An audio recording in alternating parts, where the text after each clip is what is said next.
Doctor, todavía no se viene a su posición. Mm, a ver, vamos a ver. Mm,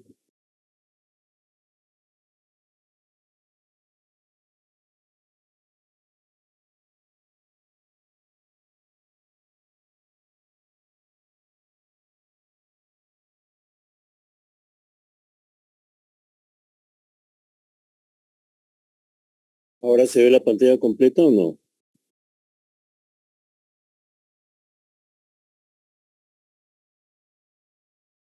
¿Sí se ve? Mm, ya. ¿Pero está con el título todo? Mm, pues algo está pasando. Ya.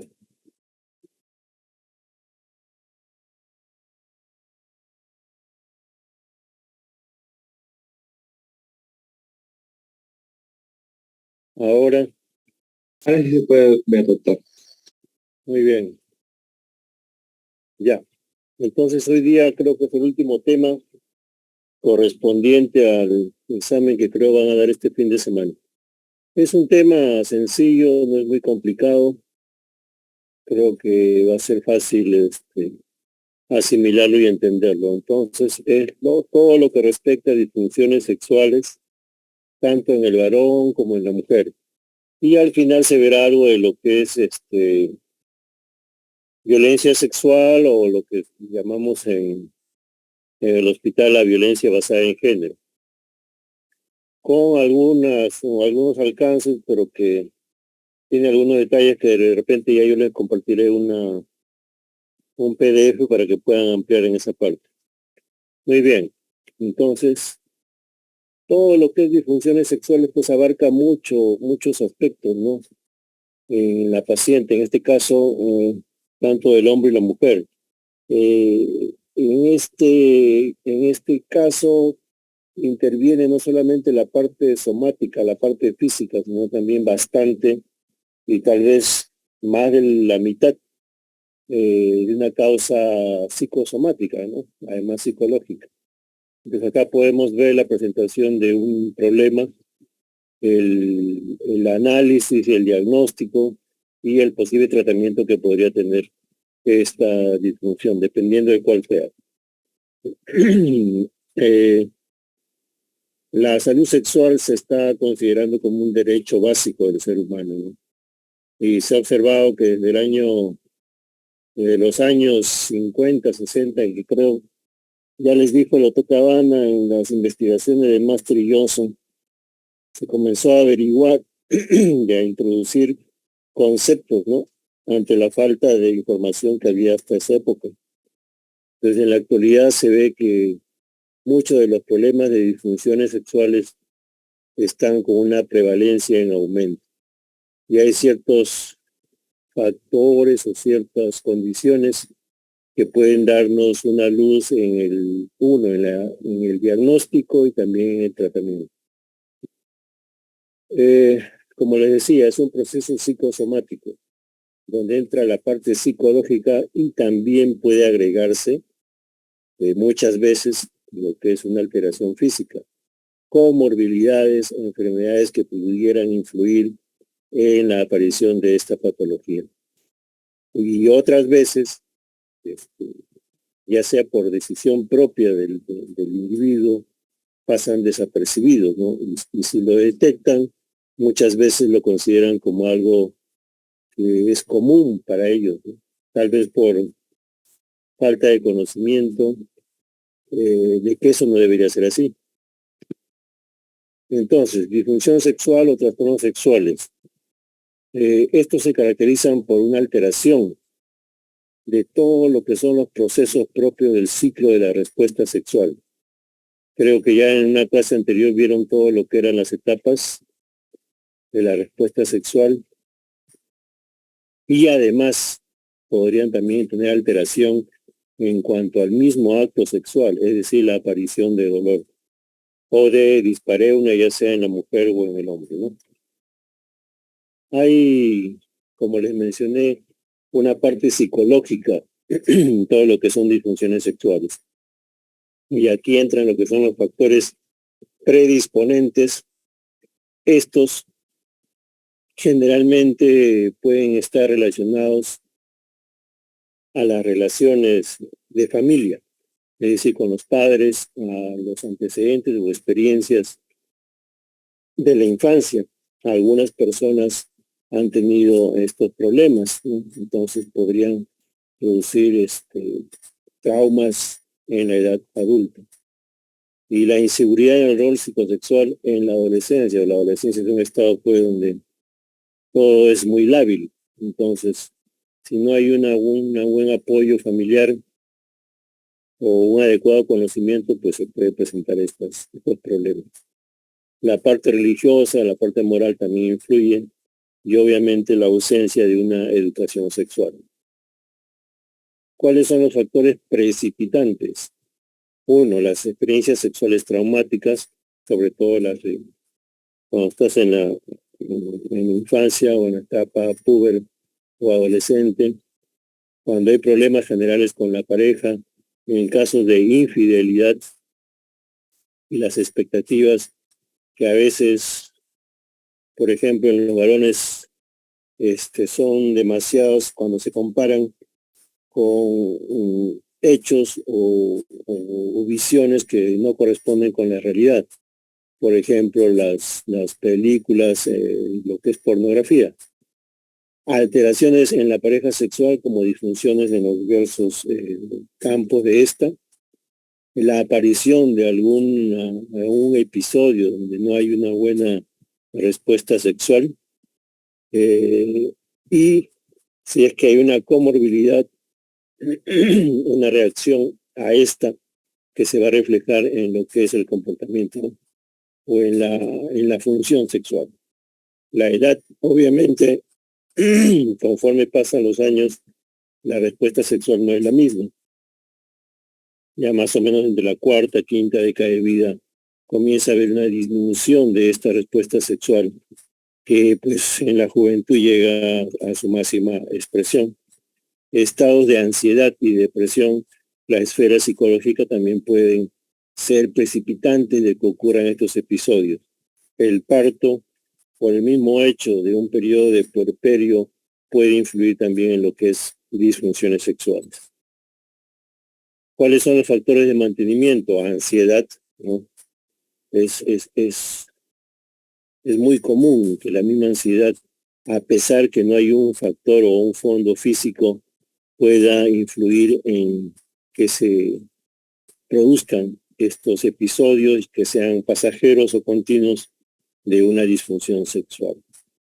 Ahí mencionamos la anticipación de fallo o fracaso, al no tener miedo, a no tener un buen desempeño durante todo el proceso de respuesta sexual, sentimientos de culpabilidad que ya se fundamentan en la infancia, falta de atracción entre la pareja, comunicación pobre en la pareja, problemas generales de pareja, múltiples problemas, ¿no?, que pueden haber en una pareja que convive. Algunas de ellas, miedo a la intimidad, un falso deterioro de la autoimagen, una percepción equivocada a veces de la persona, una información sexual inadecuada y escaso tiempo de actividad sexual precoital. Es decir, hay unas parejas que se unen, comienzan a convivir sin haber tenido un periodo previo de conocimiento en cuanto a este tema, ¿no? Y obviamente los trastornos mentales, ansiedad, ya dijimos, depresión, anorexia o el consumo de sustancias tóxicas. Eso ya lo veremos en un rato. ¿Cuáles son los subtipos? Los que aparecen de toda la vida. Por lo tanto, la disfunción sexual ha existido desde el inicio de la actividad sexual. Desde la primera vez que tuvo su experiencia, su primera experiencia, hasta el momento en que se detecte. Adquirido, cuando ha aparecido después de un periodo de actividad sexual normal. Subtipo general, cuando no se limita a ciertas clases de estimulación, de situaciones o de compañeros. es decir, una disfunción sexual general, que no tiene aparentemente una razón o causa en cuanto a lo que es una situación especial o una persona en especial. Y la situacional es así, se limita a ciertas clases de estimulación, de situaciones, de lugares o de compañeros sexuales. Pueden ser factores combinados, pueden ser factores psicológicos los que predominan. Por lo tanto, ¿qué es una disfunción sexual? Es una dificultad que aparece durante cualquier etapa de la respuesta sexual o acto sexual, que evita que el individuo o pareja logre una satisfacción posterior a su actividad sexual. Hay factores emocionales y factores físicos, como les dije al inicio. Los emocionales tienen que ver con problemas interpersonales, ya sea de pareja, falta de confianza en sí mismo y sobre todo comunicación entre ambos miembros de esta pareja. Problemas psicológicos ya personales de cada individuo, como pueden ser fobias, culpas, traumas, ansiedad, depresión, etc. Y los factores físicos tenemos las enfermedades, los problemas endocrinos, los problemas hormonales, enfermedades congénitas, sobre todo las que tienen que ver con malformaciones a nivel del aparato genitourinario, el uso de drogas, ya sea alcohol o fármacos, como ya veremos más adelante. Entonces, la sexualidad puede ser influida por morbilidades y por enfermedades, ¿no? Entonces, para esto tenemos que evaluar en general el estado físico de la persona, ya sea hombre o mujer. Hay que evaluar sobre todo la parte cardiológica, la parte de lo que es todo el conglomerado endotelial, porque al final va a tener mucho que ver cuando hay un fondo físico somático en la aparición de estas disfunciones. Hay que ver la edad, si hay cuadros de hipertensión arterial, ya sea idiopática o de causa conocida, cómo está el colesterol, cómo está la actividad física de la persona, el consumo de tabaco o no. Como ya les dije, los vasos sanguíneos, el endotelio, es la causa más común de arteriosclerosis de lo que son la aparición de las disfunciones sexuales. Todo lo que tenga que ver con como un factor que influya en el flujo vascular, ya sea en la mujer o en el hombre, puede influir en la aparición de estas disfunciones.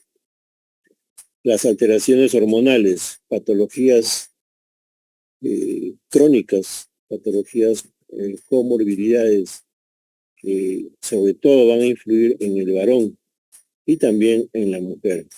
Hay un mecanismo endotelial, por ejemplo, en la diabetes mellitus tipo 2, hay un mecanismo vascular, hay la neuropatía diabética, hay alteraciones hormonales o estructurales con el tiempo, conforme se hace más crónica la enfermedad. Y más o menos se dice que en 10 años un 50% de pacientes varones puede presentar disfunción eréctil. Y en las mujeres una disminución de la lubricación vaginal por alteración del endotelio y del mismo epitelio de la mucosa vaginal. Hay una alteración del control metabólico en estos casos. En cuanto a alteraciones hormonales, tenemos los hipogonadismos, el hipopituitarismo, la hiperprolactinemia y alteraciones tiroideas. Todos estos influyen desde el punto de vista hormonal en el organismo.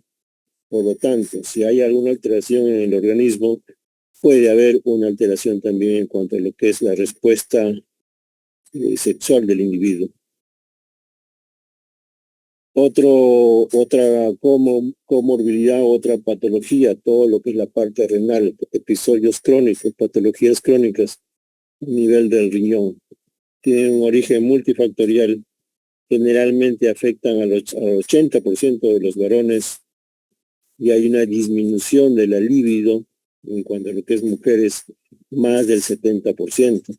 Entonces, este sí es un trasfondo somático de gran base o causa de alguna enfermedad. Las alteraciones genitourinarias, hombres, pacientes prostáticos. Si hay un tratamiento oportuno, estos problemas pueden revertirse más o menos en un 80%. En cuanto a las enfermedades neurológicas, tenemos porque la neuropatía diabética puede afectar todo lo que son flujo vascular a nivel de las arterias, en el caso del varón de las arterias penianas, no en la vasodilatación, en el cierre a nivel venoso para que pueda ocurrir la erección. El Parkinson en mujeres hay un 75% de incapacidad para lograr el orgasmo, mientras que en el hombre un 85% no puede lograr lo que es la eyaculación. Trastornos psicosomáticos, ansiedad, episodios de depresión mayor, fobias, ¿no? Son causas psicosomáticas que pueden influir en la aparición de estos problemas. Esto ya lo vieron en una clase anterior, creo.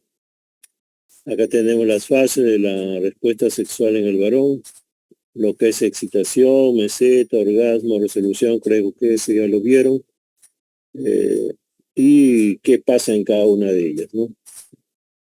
En la mujer igual, excitación, meseta, orgasmo y resolución, con sus características de cada una de ellas. Puede haber, por lo tanto, una alteración en cualquiera de estas fases. Entonces, es necesario, a través de una historia clínica, o tal vez de preguntas tipo cuestionario, identificar dónde se encuentra el problema en cuanto a lo que es las fases de la respuesta sexual, no tanto en el varón como en la mujer. Entonces, así tenemos una clasificación. Hay disfunciones sexuales relacionadas al deseo sexual, a la excitación sexual, a problemas orgásmicos y a la aparición de dolor en cualquiera de los dos géneros. Entonces, en lo que es respecto al deseo sexual, hay un deseo sexual hipoactivo, a veces aversión al sexo, en la excitación sexual, trastornos propios de ellas en la mujer o problemas de erección en el varón. En cuanto a los problemas orgásmicos, van a ser distintos tanto en el varón como en la mujer, y en el varón la aparición de la eyaculación precoz. Dolor, dispareunia o vaginismo, ¿no? Principalmente esto ocurre en la mujer, mientras que en el hombre podría estar asociado a infecciones a nivel de genitales, que sí puede, por ejemplo, un herpes, una infección micótica, causa dolor también en el varón. Por lo tanto, no solamente en la mujer se puede ver esto. Y eso sería pues una causa somática, ¿no? De un dolor en cuanto a lo que es la respuesta sexual. Y otros hay inducción por sustancias no especificados o debido a factores X. Por lo tanto, se le mencionó que hay que identificar a través de una historia médica, una historia clínica, estas alteraciones a nivel de qué fase de la respuesta sexual se encuentra. Para ello, el profesional de salud tiene que tener una naturalidad y objetividad.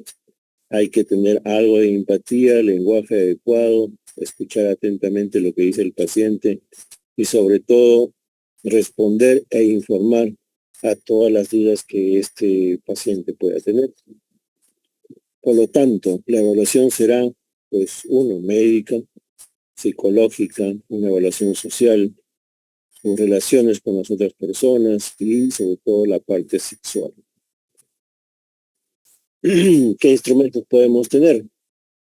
Uno, la entrevista, que va a ser muy importante, la historia clínica sexual, datos de filiación, o por qué viene la consulta, la evaluación que se le puede hacer, física como psicológica, cuáles son los antecedentes e historia psicosexual, cómo es su ámbito social, su estilo de vida, en qué trabaja, cuál es su carga de trabajo, que eso también puede influir, y la relación que pueda tener con la pareja. Hay que realizar autorregistros y autoinformes. En la exploración física hay que ver el aspecto general, caracteres sexuales secundarios, evaluación del sistema cardiovascular, geniturinario, nervioso, y hay que hacer de repente, dependiendo de lo que diga el paciente, una exploración específica.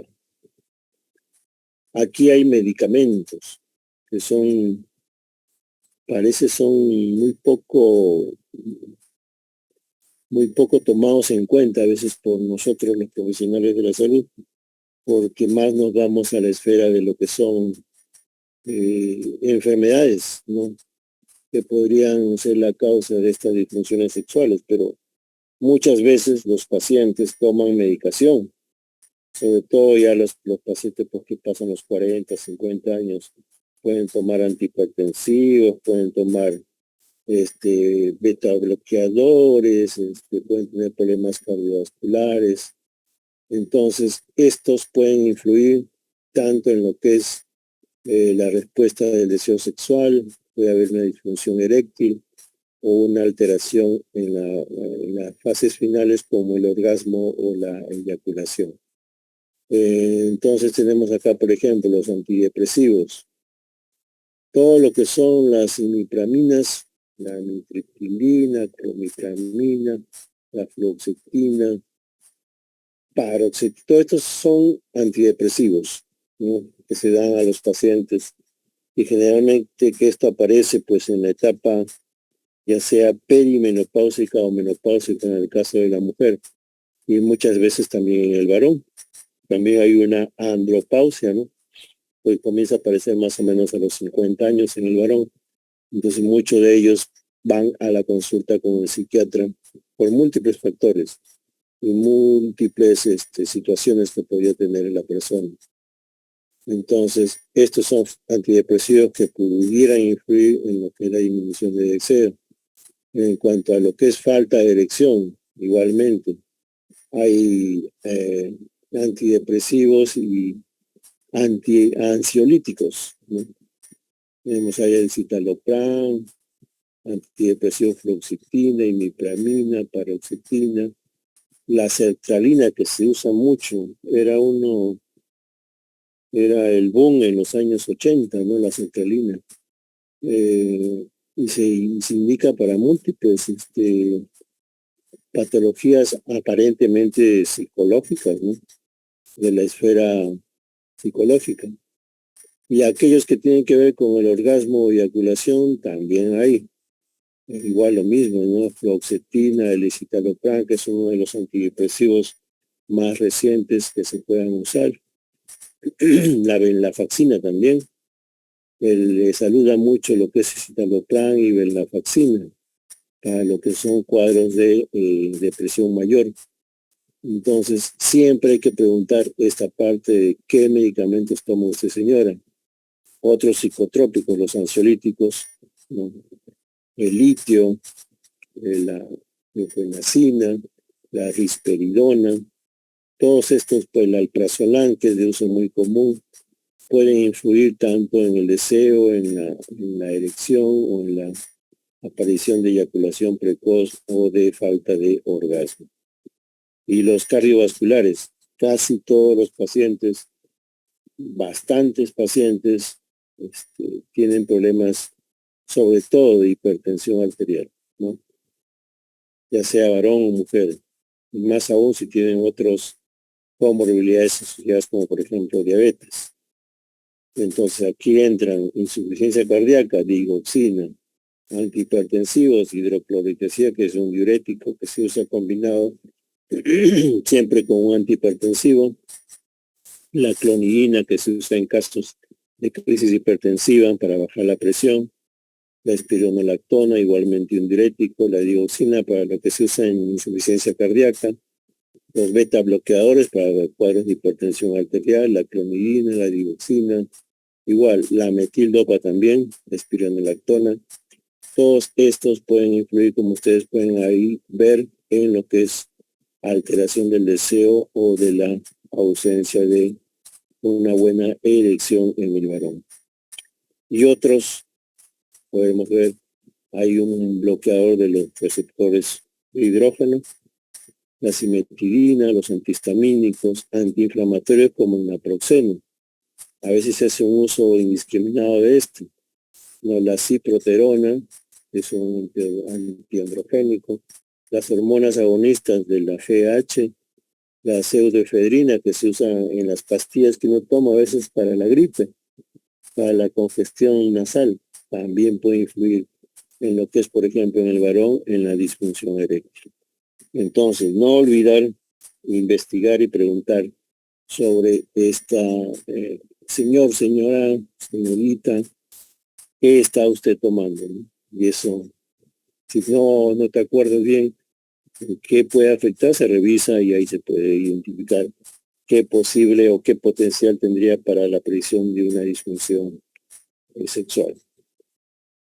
¿Qué otras pruebas complementarias? Hemograma, perfil lipídico, glicemia, enzimas hepáticas, función renal con creatinina, hacer un screening hormonal de lo que es testosterona, prolactina, FSH, LH, progesterona y el perfil tiroideo, que todos estos podrían influir, como ya se mencionó, como comorbilidades en la aparición de una disfunción sexual.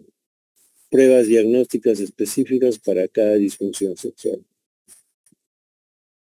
En cuanto a la disfunción eréctil en el varón, no es definida como una incapacidad, ya sea para que se produzca la erección o para poder mantenerla en el curso, en el tiempo que dure el acto sexual.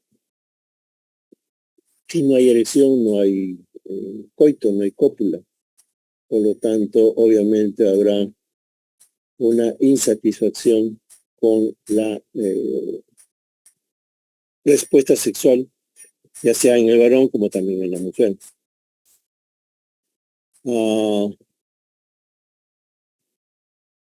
Más o menos la fisiología de la erección tiene que ver con lo que las arterias penianas se dilatan y lo que normalmente debería regresar por los vasos venosos, esto se cierra. Por lo tanto, produciendo un llenado de lo que son los cuerpos cavernosos y produciendo, por lo tanto, la erección del mismo. Y esto que parece tan sencillo puede afectarse desde la edad que pudiera tener el varón, como también con los medicamentos que pudiera tomar, o con problemas psicológicos que pudiera cargar la persona. ¿No? Los factores orgánicos ya vimos, disfunción eréctil más enfermedad cardiovascular generalmente van de la mano, ¿no? La enfermedad cardiovascular, ¿dónde hay? Hay en la diabetes mellitus, hay en la obesidad, hay en los pacientes que fuman, los pacientes a veces también que se drogan, la hipertensión arterial y en los cuadros de dislipidemia. Entonces, en estos casos es muy frecuente la aparición de disfunción eréctil cuando es debida a causa orgánica. Por lo tanto, la esfera psicológica de esta disfunción, hay que ver los factores predisponentes, los precipitantes y los que mantienen este estado, los mantenedores. Por lo tanto, hay que hacer una historia clínica para identificar cuáles son, por qué está ocurriendo eso. Entonces hay que hacer un cuestionario de el tiempo que ocurre esto, ¿no? Cuándo ocurre esto, si hay o no erecciones nocturnas, cómo es su respuesta con la masturbación, si hay o no juegos coitales, si es que ocurre con la misma pareja, de repente con otras no, depende. ¿No? Entonces todo eso hay que preguntar, que tiene que describir qué es exactamente lo que ocurre, si es que hay erección pero no puede mantenerla o nunca hay erección, depende. Entonces, todo eso tiene que influir en los datos que vamos requiriendo nosotros para poder identificar cuál es la causa. Ya le mencioné comorbilidades, medicamentos que puede estar tomando, factores externos como el agotamiento, estrés, económicos, familiares, cómo es la relación con la pareja, qué piensa la pareja de este problema, ¿no? Porque a veces la pareja puede influir mucho en lo que es la respuesta sexual en el varón desde el punto de vista psicológico. ¿Y qué soluciones ha probado? ¿Qué soluciones ha intentado realizar? ¿No? Entonces, ¿qué aspectos uno debe centrarse para la exploración física ante una disfunción eréctil? Hay que ver todo lo que es localizado, ¿no? Deformidades penianas u otras alteraciones a nivel de genitales. Ahí tenemos la enfermedad de Peyronie, que hay, por ejemplo, a nivel escrotal, hay o no testículos, puede haber ausencia de uno de ellos, puede haber habido enfermedades que afecten el testículo, como por ejemplo son las parotiditis, pueden afectarnos en la edad infantil. Y si afectan los testículos, obviamente no habrá testosterona. Hay que ver ya en los pacientes que están mayores de 40 años cómo está su próstata y identificar alguna patología. Factores vasculares, todo lo que son vasos, ¿no? Endotelios y todo lo que es central, de problemas cardíacos, ¿no? Ver cómo están los pulsos, la aparición de soplos, si es hipertenso o no, si es que hay problemas en cuanto a la frecuencia cardíaca, dependerá. Los problemas neurológicos tendría que estar todo bien, ¿no? Hay que ver los reflejos, hay que ver el tono del esfínter anal, cómo va lo que es la evaluación del sistema nervioso motor, evaluando la marcha, las patologías endocrinas, descartar el bocio, descartar ginecomastia en el varón. Hay que ver los caracteres sexuales secundarios que nos podrían indicar que hay una alteración a nivel gonadal, un hipogonadismo.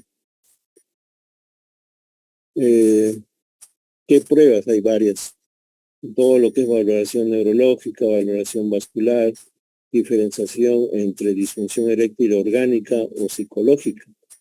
Entonces hay que ver todos estos aspectos con el determinado test, que ahí lo pueden ver en la diapositiva, y sobre todo una buena evaluación psicológica, porque hay muchas cosas que tienen que ver con las situaciones, con el compañero sexual, con los problemas externos, y que muchas veces al paciente no le da la importancia, pero de repente ahí está la causa.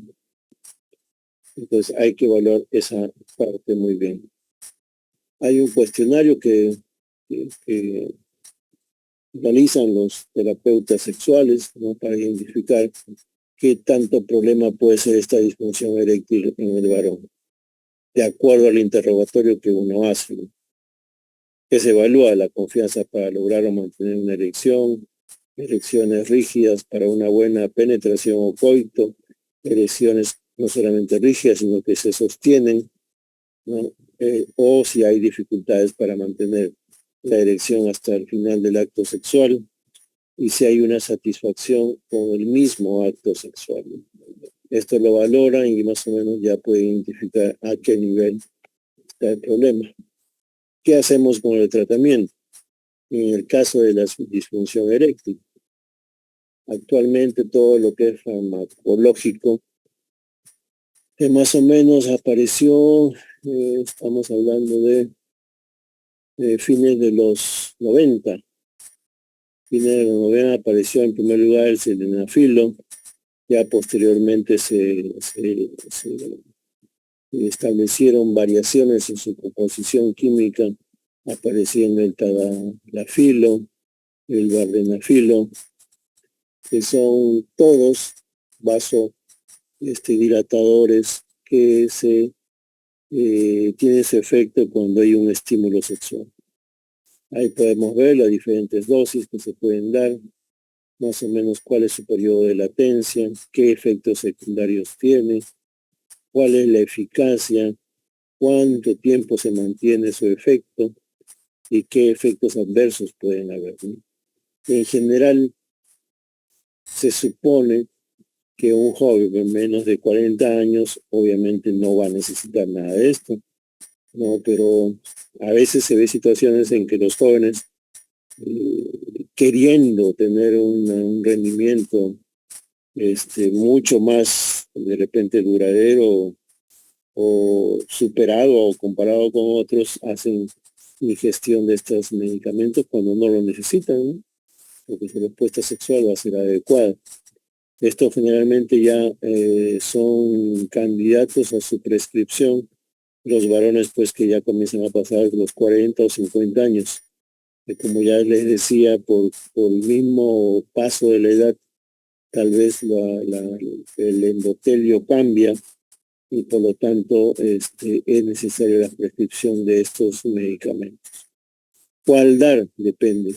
¿Qué problemas de fondo podrían tener? La mayoría de estos medicamentos, por ejemplo, no se pueden dar en pacientes con insuficiencia cardíaca, con problemas o antecedentes de infartos o de isquemias, porque podrían tener consecuencias letales, ¿no? En algunos casos. Por lo tanto, dice acá, pacientes con tratamiento con nitratos o donadores de óxido nítrico, en caso de hipotensión arterial, insuficiencia hepática, antecedentes de ACV, trastornos hereditarios degenerativos de la retina. En muchos de estos medicamentos hay un cambio en la coloración de la visión y cuando se usan crónicamente podrían alterar lo que es la misma estructura de la retina, produciendo problemas visuales. Y cuando hay disminución primaria del deseo sexual. Hay otro tipo de tratamiento para la disfunción eréctil, que son las inyecciones intracavernosas, que se pueden aplicar de algunas sustancias que vamos a ver en un momento. Se aplican a nivel de los cuerpos cavernosos, ¿no? Y esto va a generar lo que es la vasodilatación y el cierre del flujo venoso. Otra alternativa terapéutica es la bomba de vacío, que va a producir también un estado de erección de los cuerpos cavernosos. En casos extremos, el paciente de repente no es candidato para usar esa medicación o los medicamentos con inyecciones, se ha optado por lo que son las prótesis de pene. Pero uno tiene que hacerlo los urólogos. Hay, creo, mejor en cuanto a lo que es el material de esta prótesis, pero se ha visto muchas reacciones secundarias o adversas, ¿no? De estos instrumentos que van en los cuerpos cavernosos. Eso ya sería para considerarlo y tomarlo en cuenta en último caso. La prótesis de pene pueden ser hidráulicas o maleables, ¿no? La bomba de vacío ya lo vimos. Las inyecciones a nivel de los cuerpos cavernosos son de sustancias como prostaglandina, papaverina, fentolamina o medicamentos que se administran a nivel de la uretra, como las prostaglandinas. Medicamentos o fármacos que se usan por vía oral, ya los mencionamos, el sildenafil, el tadalafil, el verdenafil. Hay que evaluar cuáles son los factores de riesgo, hay que ver aparición o no de comorbilidades, problemas cardíacos, de presión arterial, de diabetes, problemas hormonales, etc. Y sobre todo una terapia de la esfera psicológica, una terapia sexual, no solamente para el individuo, sino también para la pareja. En este caso, la mujer, ¿no? Otro cuadro que puede presentar el varón es la eyaculación precoz.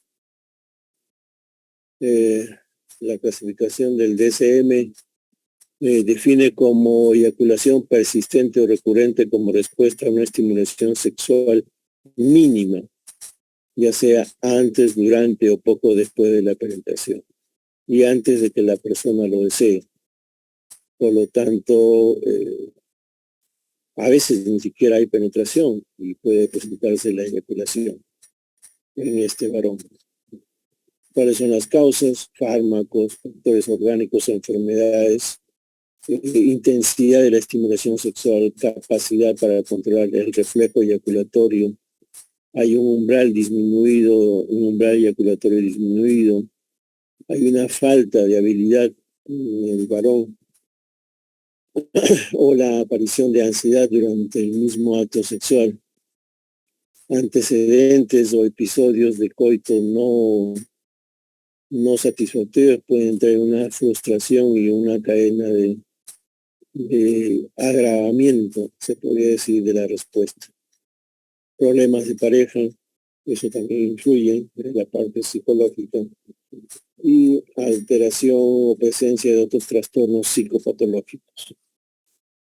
Por lo tanto, preguntar igualmente desde cuándo, cómo es esta presencia, esta disfunción, en qué momento ocurre, cómo es su relación de pareja, cuál es la frecuencia de las relaciones sexuales, qué otros problemas sexuales pueden tener, cómo es la relación de pareja, cómo reacciona la mujer ante este problema y qué ha intentado, ¿no?, para solucionarlo. Entonces el tratamiento en estos casos son los antidepresivos. Como ya le mencioné, inclusive se usan para estos, pero estos también pueden influir en lo que es el deseo sexual, ¿no? Pero sí se ha visto principalmente la sertralina. La sertralina en el varón que puede lograr una erección sí retrasa la respuesta o aparición del orgasmo. Por lo tanto, prolonga lo que es la erección, el tiempo de erección, logrando con ello un mayor tiempo el mismo acto sexual. Ver un tratamiento etiológico que podría haber a nivel de genitales, iniciar una terapia sexual con estrategias para cada miembro de la pareja y para los dos en conjunto como pareja.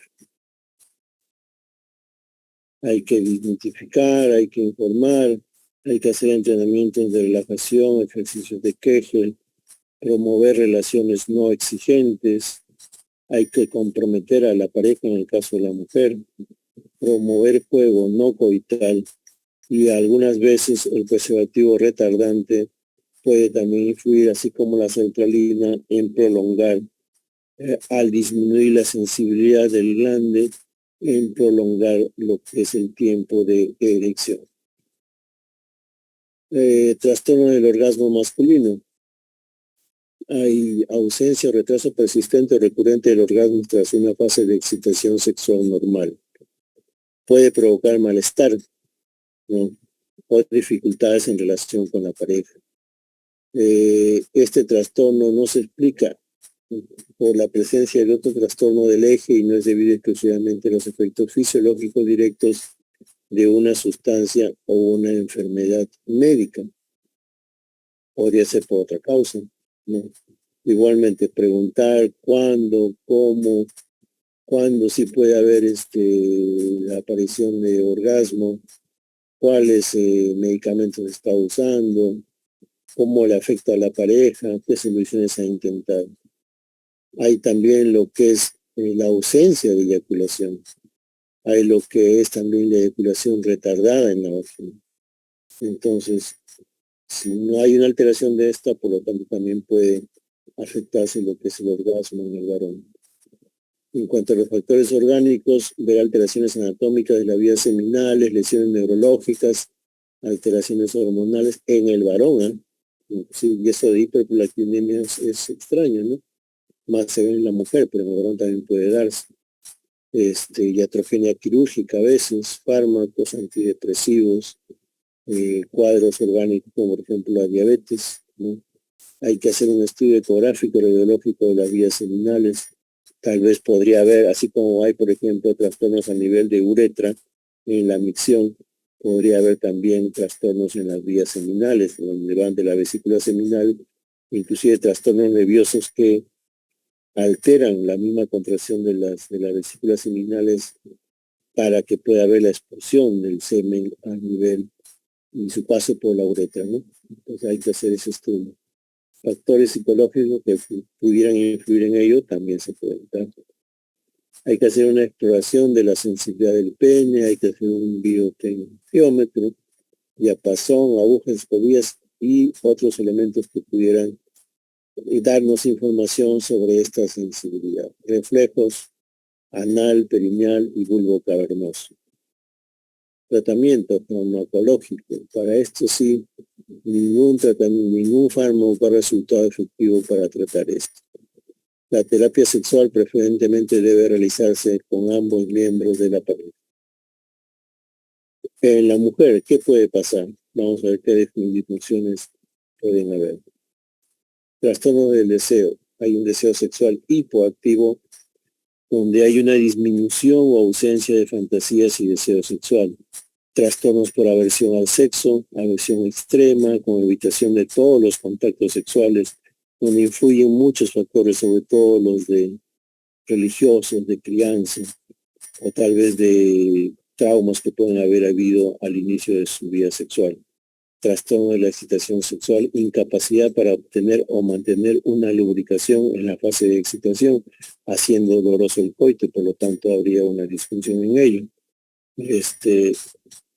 Por lo tanto, se alteran estas fases de la respuesta sexual femenina. Más o menos un 10% de las pacientes puede presentar este problema.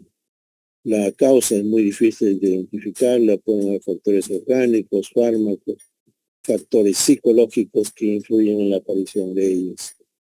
Por lo tanto, hay que hacer una identificación de si existe alguna disfunción o si no la hay. Si hay que ver si esta es general o si es situacional o particular, ¿no? Por lo tanto, diferenciar una de otra.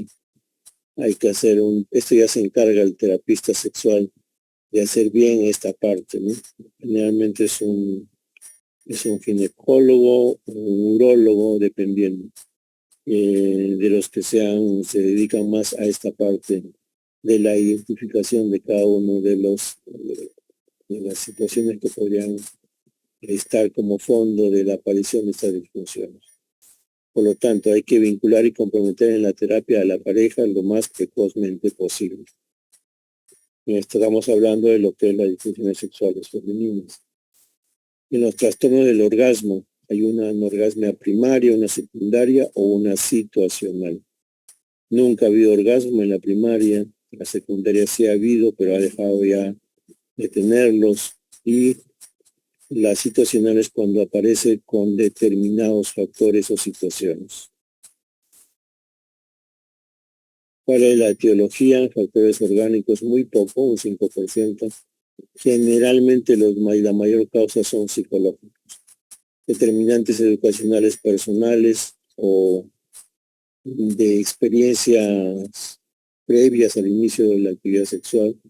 La influencia, como dice, cultural, religiosa, de crianza, de forma de pensar de cada generación, puede influir en la aparición de estos. Igualmente, identificar si hay un problema orgánico de fondo, que como ya lo mencionamos, es de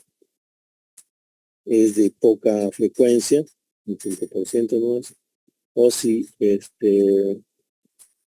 no hay estos problemas orgánicos, hay que identificar cuál es el problema, ¿no? Por ejemplo, trabajar en lo que es el imaginario erótico, de las fantasías, si es que hay una buena o no estimulación. La mujer tiene una respuesta más, se podría decir, efectiva con las fantasías sexuales, a diferencia del varón. El varón más actúa por una respuesta visual, ¿no? En cambio, la mujer puede lograr evolucionar en sus diferentes respuestas sexuales, empezando con lo que es las fantasías. Entonces, ver si es que esto es posible, tiene que de repente también investigar todo lo que es una automasturbación, ver cuál es su respuesta, ¿no? Si es que hay una buena comprensión con la pareja que pueda ayudar en lo que es la estimulación y la aparición de una respuesta sexual adecuada, ¿no? Identificar si tiene o no un orgasmo, ya sea por estimulación o por coito. Entonces, viendo todas esas partes, uno más o menos puede ver en qué parte está la alteración de la anorgasmo. En cuanto al dolor, tenemos el vaginismo, que es un espasmo, contracción involuntaria del tercio externo de la vagina, los músculos de la entrada del anillo perineal se pueden contraer muy fuertemente. Tenemos ya, como ustedes lo deben saber, los bulbos cavernosos, los transversos superficiales del perineo pueden obliterar y cerrar, generalmente por motivos psicológicos, a veces por causa orgánica, el introito vaginal y alterar el coito, ¿no? Se presenta en el 2% de la población femenina y de este 2%, la mayoría, el 99%, es de causa psicológica. Puede ser que apareció desde un inicio o puede ser que apareció posteriormente, en este caso primario o secundario. La dispareunia es el dolor persistente o recurrente en genitales al inicio de la penetración, durante la penetración o tras la penetración. Afecta más o menos a un 2% de la población femenina. Factores psicológicos que pueden influir, todo lo que es social, educacional, tabúes, traumáticos, experiencias previas, y los relacionales inclusive a la misma pareja. Entonces, la relación entre vaginismo y dispareunia está a veces muy asociada, ¿no? Entonces, hay que identificar qué problemas pueden haber, ya sean orgánicos, que son los pocos, o sobre todo los psicológicos, ¿no? Conflictos, ¿no? Personales, temores, ansiedades que pueden haber en estas dos disfunciones sexuales de la mujer. Entonces, estas son las principales que pueden observarse. Muy bien, eso sería referente a lo que es disfunciones sexuales. También hay un punto que estaban hablando de lo que era agresión sexual en la mujer. La agresión sexual, pues, es lo que nosotros llamamos la violencia basada en género, ¿no? Que no solamente es sexual, sino también puede ser psicológica, puede ser física, puede ser del ámbito sexual, ¿no? Entonces, esto es muy frecuente que ocurra en la mujer. También puede pasar en el hombre. Hay hombres que también sufren de violencia por parte de la mujer, pero más es observado y se presenta en las mujeres. Entonces, esto lo pueden ver inclusive cuando ustedes estén en su salud. En provincias hay mucho machismo, ¿no? Entonces, ellos lo ven como normal, a veces la conducta del varón que agreda a la mujer, porque es su esposo, porque es su marido, porque es su compañero, etc. Y a veces ahí tiene que ver la crianza, cómo fue en la fémina, ¿no? Cómo estuvieron sus primeros años y sobre todo, qué ejemplo tú le das cuando eres padre en este caso a las niñas, ¿no? La esfera psicológica es muy importante para el que estas mujeres lo tomen como normal esas situaciones, ¿no? Lo que estas niñas vean en su niñez será posiblemente lo que consideren normal o no en su adultez, ¿no? Y generalmente si hay esa violencia cuando han sido niñas han observado eso, tal vez muchas veces se presente también en la edad adulta. Esta violencia basada en género, en lo que es violencia sexual, es agresión sexual inclusive en parejas casadas, ¿no? Ustedes saben que la violación sexual no tiene nada que ver si estás casada o no. Una esposa puede denunciar al esposo por por violación tranquilamente. Y eso se da, eso se da. Por lo tanto, va a ser muy frecuente que se pueda observar en la práctica clínica, ya sea de la especialidad o de la medicina general. Entonces, todo lo que es violencia tiene que identificarse. Entonces, acá hay unas guías nacionales de salud reproductiva del MINS. Ahí hay una cápita de lo que es la evaluación. Por ejemplo, en la posta, en un centro de salud o en un hospital. Generalmente el más completo es en el hospital, donde tienes que hacer el registro de este reporte que puede hacer la mujer. Tienes que iniciar la toma de exámenes que puedan ser valores basales que pueda tener la mujer. Tienes que hacer un descarte de embarazo. Tienes que dar anticoncepción de emergencia. Tienes que dar tratamiento antirretroviral para en caso de VIH. No, eso se puede encontrar en las guías de salud reproductiva del Ministerio de Salud. En cuanto a lo que es violencia intrafamiliar, lo que les decía, se debe de ver que ante la evidencia o sospecha de violencia en la familia, se debe orientar a la persona para proteger su integridad física y la del resto de su familia. La violencia sexual en la mujer va a ir asociada con violencia intrafamiliar. Es bien raro que solamente sea la parte sexual, generalmente es todo un conjunto de cosas en una situación donde pues el hombre generalmente se porta agresivamente con la pareja, ¿no? Entonces hay que preparar a la persona, a la mujer, para que se pueda autocuidar, ver su integridad de ella y también la de sus hijos, en estos casos cuando pueda aparecer. Hay que, más o menos se puede resumir en algunos pasos que deberíamos de orientar a esa mujer.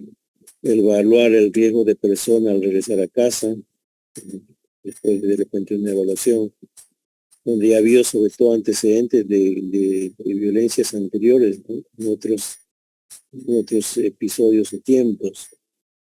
Hay que averiguar si tiene algún familiar con quien coordinar para que esté siempre pendiente de esta paciente, de la mujer y de sus hijos, si es que los hay. Averiguar si tiene casa donde refugiarse, si la víctima sabe cómo llegar a la casa de refugio. Recomendar que registre la casa para ver si hay armas y que esconda todos los objetos punzocortantes. Hay, sobre todo cuando el hombre está alcoholizado o drogado, ocurren los asesinatos, ¿no? Los feminicidios. Y pues esto en lo posible hay que evitar. Pero a veces cuando pasa, el hombre no solamente puede buscar un objeto cortante, punzante, sino cualquier cosa puede agarrarlo de armas, ¿no? Y si no lo hace, simplemente es con golpes que puede afectar a la mujer. Y eso se ve muy frecuentemente. Y muchas veces la mujer, como ya les decía, lo puede tomar como normal, como que así es, porque siempre lo vio desde niña, e inclusive no lo denuncia. Y a veces cuando uno está en la posta y ve a esos pacientes, uno tiene que hacer la denuncia a las autoridades, ¿no? Así como ocurren también en menores de edad, los embarazos son adolescentes, uno tiene la obligación de denunciar porque puede haber un acto de violación ahí de fondo, no de una menor de edad. 6, tener una bolsa de sobrevivencia con ropa, zapatos de la mujer, de sus hijos, artículos de aseo personal, las llaves de la casa, medicinas y a veces todo lo que es los juguetes de los niños. ¿No? Tener siempre a la mano o con alguien de confianza documentos de identidad, partidas, recibos de luz, agua, cuentas bancarias, teléfonos de familiares que puedan auxiliarle, dinero, monedas a veces para uso de teléfono público. La violencia familiar es dañina obviamente para la salud y obviamente va influir, como ya le dije, también en la aparición de violencia sexual. Muchas molestias físicas se asocian a experiencias de maltrato físico o psicológico. Hemos visto que en las disfunciones sexuales, obviamente, pues imagínate tú, mujer, que te agredan y que a veces tú lo veas como normal, obviamente pues todo lo que es el mecanismo de respuesta sexual puede pasar totalmente alterado, ¿no? Ni pensar en que esta fase de existir, la otra no, pues no existe. Y ellas lo ven normal. Entonces, uno está en la obligación de educarles y de enseñarles que eso no es así. Muchas veces cuando uno conversa con esos pacientes y le explica cómo deberían ser las cosas, se sorprenden porque ellas pensaban que su vida era algo normal y obviamente no es así. Entonces, por tal motivo, se agradecería que responda a estas preguntas esta paciente. ¿Alguna vez un miembro de su familia le insulta, le golpea, le chantajea o le obliga a tener relaciones sexuales? ¿De niña ha sufrido maltrato o abuso sexual? ¿Alguna vez pierde el control y golpea a su hijo? Muchas madres, cuando la pareja la golpea, a veces se desquitan y devuelven esa frustración con los hijos. Y eso genera un círculo vicioso, ¿no?, en todos los miembros de ese círculo familiar. Por lo tanto, cuando hay una violencia basada en género, hay que denunciar esto, dependiendo de cuál es tu nivel, dónde estás trabajando, ¿no? Posta, centro de salud, hospital, pero en todos generalmente se debe derivar al paciente, ya sea hacer una denuncia en la fiscalía, en una comisaría, directamente ante un juez de familia, a las demunas que hay en las municipalidades, a las ONG que podrían orientarle en la parte legal para orientarle en lo que es cómo hacer una denuncia y tal vez darle un soporte psicológico, y a la comunidad para que pueda tener protocolos tal vez de respuesta ante estas situaciones, ¿no? Generalmente acá puede intervenir la iglesia, las autoridades, los gobernadores, las juntas vecinales. Depende cómo se organice el lugar donde vive esta mujer que sufre de esto. Y como les dije, una vez que aparece este problema, por ejemplo, en caso de agresión sexual, hay un manejo que se da inmediato. La paciente generalmente llega al hospital, uno, para ser evaluada, ¿no?, de lo que ha pasado, de la agresión física que ha tenido, golpes, etcétera, y también de la parte sexual.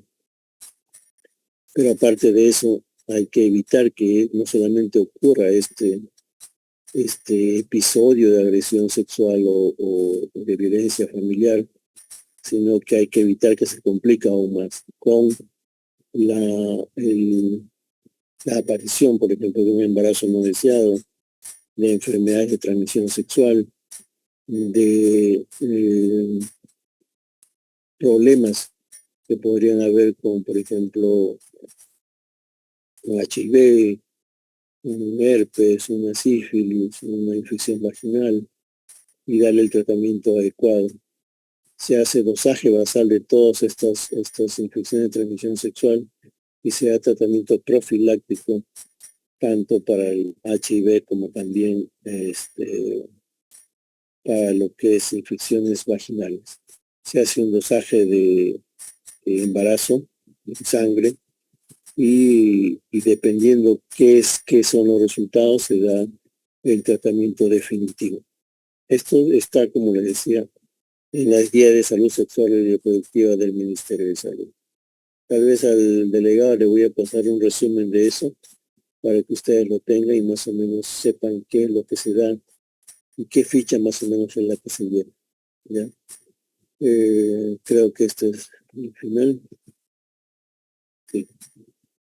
Ya, entonces, este tema es un poco, tal vez poco frecuente de abordarlo en la práctica clínica diaria, porque generalmente o no se detectan o la persona no quiere contarlo, ¿no?, porque es una parte muy íntima de cada uno. Entonces, hay que hacer los esfuerzos para que se pueda diagnosticar y detectar estos problemas para darle una solución, o por lo menos educar e informar un poco más a los pacientes. Muy bien, delegado. Creo que ya es el final. Ya yo mandaré las preguntas a la coordinadora. ¿Ha habido alguna duda, alguna pregunta que quieran hacer?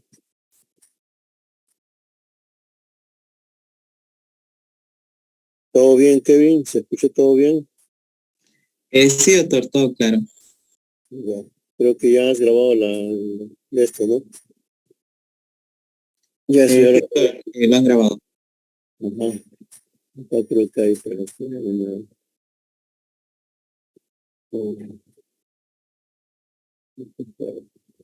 allá.